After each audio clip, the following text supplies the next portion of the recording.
वक्त हम दरिया सतलुज के बॉर्डर पर खड़े हैं। ये दरिया सतलुज का किनारा है। यहाँ पर हेड सुलेमान की सेक्टर है जहाँ पर हम खड़े हैं।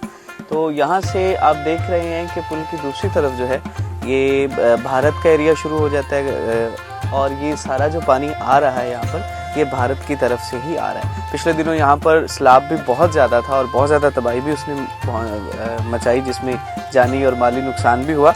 ये जो आप देख रहे हैं एक आबी मसनूआत है, आप इसको कह सकते हैं। यहाँ पर भी इसकी बहुतात है, लेकिन ये ज़्यादातर भारत से आती हैं। अब पता नहीं भारत वाले फ्री वीज़ा दे इनको कैसे दे देते हैं, हमें तो देते नहीं हैं। यहाँ पर इसको खुम्बियाँ टाइप ये होता है, इसको हम पंजाबी में कलाली कहते हैं।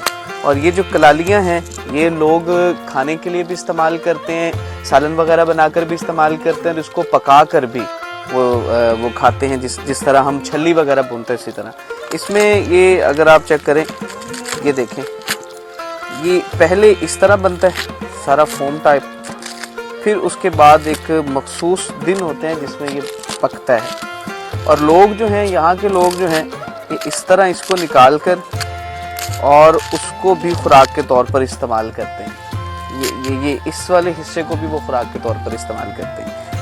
अभी जानवर हैं ज़्यादातर, जैसा कि मछली वगैरह हो गई, इस तरह की चीज़ें, उनकी खुराक भी ये होती है। इसकी आप ये देख सकते हैं, ये पूरा बालों की तरह एक स्ट्रक्चर बना होता है। ये इंतहाई जायकेदार होती है। अगर आप दरिया के करीब रहते हैं या किसी ऐसी जगह पर रहते हैं तो इस तरह का फल अगर आपको वहाँ पर मिलता है तो उसको ज़रूर इस्तेमाल करें। ये इसको दरियाई फल या आबी फल भी आप कह सकते हैं। इंतहाई जायकेदार होता है।